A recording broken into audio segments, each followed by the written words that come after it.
Welcome back to today's video, and in today's video we're going to be talking about what is the best pit bike. A lot of you guys know this is the pit bike I've been riding the majority of my videos recently, and to be honest this is my favourite pit bike. Some of you guys have been asking why don't I like the KLX 110, the CF 110 and the other pit bikes. Well, in today's video I'm going to be going through that and why this is my favourite pit bike. If you're new to my channel and you love pit bikes, motocross and everything to do with bikes, or if you just like watching bikes, make sure you hit the subscribe button, turn on the bell and get notified whenever I upload a new video. So yeah, let's get going with today's video.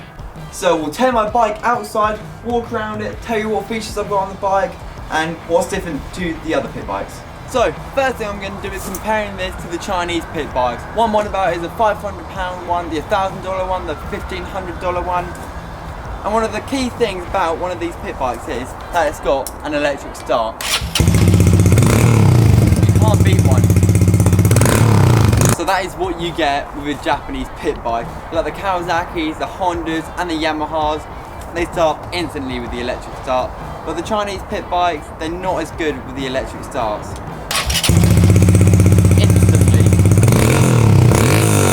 And before you do say anything, yes, I do know these were made in China, but it's a Honda. You know full well it's not a Chinese pit bike.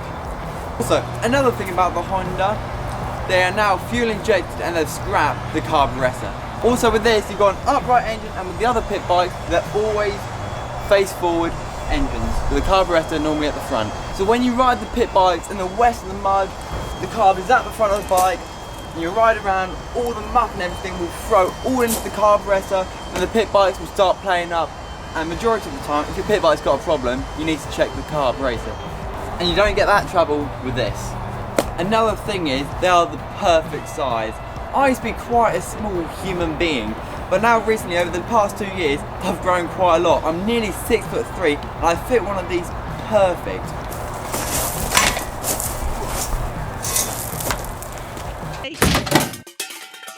And when I mean it fits me perfect, it fits me pretty well, as it is still a pit bike. Some of you guys like to argue that it's not a pit bike, it's a trail bike, but I call it a pit bike. This is basically the same size as an 85 motocross bike. This bike's perfect for the family. You could get on it, your dad could get on it, even your mum. No. Slow it down. God damn it. I'm sorry. You okay? It being a bit bigger, it handles a lot better in my opinion. It jumps a lot better, it handles in the wet weather better. All in general, it's just a lot easier because it's bigger. A lot of parents do come up to me at the track and say they want to get their son a nice reliable bike for their first ever bike. They're new to riding, and without a doubt I always tell them to go for a Honda bike. It might be a bit more money than the other pit bikes, but without a doubt they will never ever go wrong. With a pit bike, I've been doing nuts and bolts up on the bike, rounding stuff off, snapping bolts in the engine, and it's just horrendous. With these pit bikes, you very rarely need to do up any of the bolts. You have to do an oil change like any other bike, but that's probably the only thing you have to do on the bike. So there are the bonuses of having a Honda pit bike compared to the other pit bikes. So now I'm going to run through all the other parts I've put onto my bike, as my bike is pretty modded to the stock one. So let me run through with all the parts we've got. So before I start the next bit of the video, all my parts on this bike is from Diamond Minis, except the seat. We'll get onto that in a bit.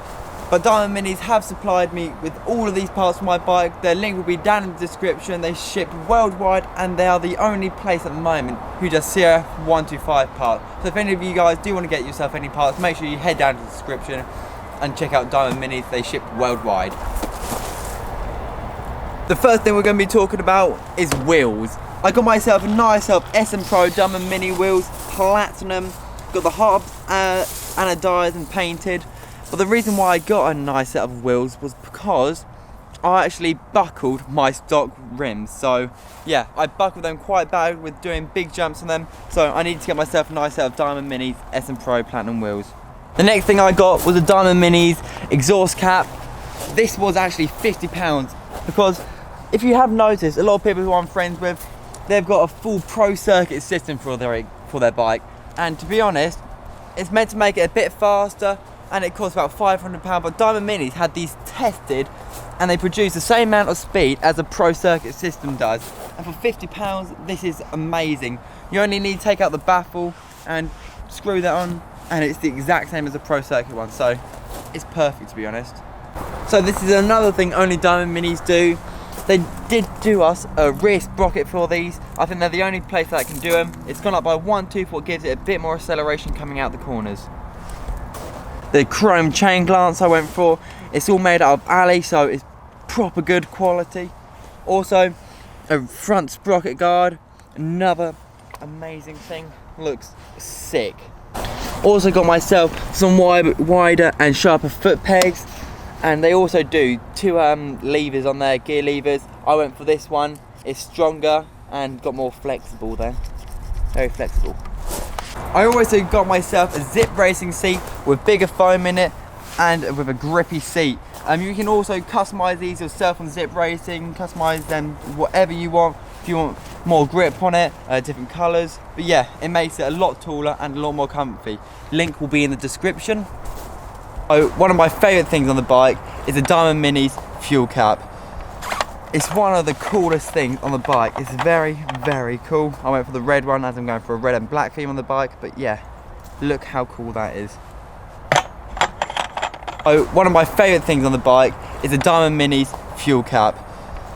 It's one of the coolest things on the bike. It's very, very cool. I went for the red one as I'm going for a red and black theme on the bike, but yeah, look how cool that is.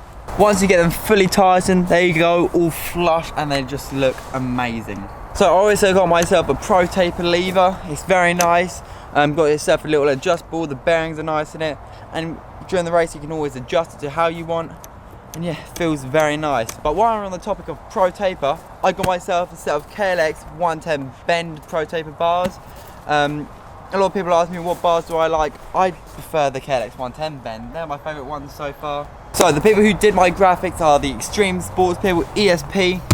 They sent me out with some of these sick stickers on the bike. They look amazing. They do stickers for all kind of bikes. So yeah, make sure you check them out. Another thing I've done, a bit of DIY work thing I've done, I've taken the kickstart off and I put a little hose pipe over it because I did actually keep catching my leg on it. So with all of that stuff done, I've saved the most important thing, what I've put onto the bike last. The most important thing, what I've done to the bike is I put a stiffer rear spring in from Diamond Minis. It's made it completely different, it's made it so much better. So it's a lot stiffer on the back. And I also put some stiffer fork springs in it, and to be honest, it's made such a difference. It is the main thing I'd recommend if you have got a CF 125 and you're struggling with suspension. Make sure you do get yourself some stiffer springs. So with all of that stuff done, I think it's time to take this for a little rip.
So that sort of wraps up. You've just seen how these bike rides around here.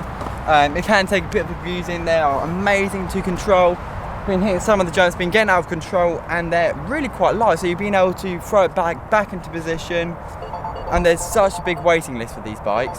So yeah, wrapping the vlog up now. Comment down below if you'd like to see any more videos reviewing stuff, because I have actually got a very rare bike. I've got a KLX 110L. It's got a clutch, it's faster, got an extra gear and better suspension, a bit taller. But yeah, make sure you comment down below if you'd like to see that. Remember to hit subscribe button if you're new to the channel. My name's Louis Dutton. Click notifications, and remember, keep ripping, keep riding, and like, share, subscribe. So yeah,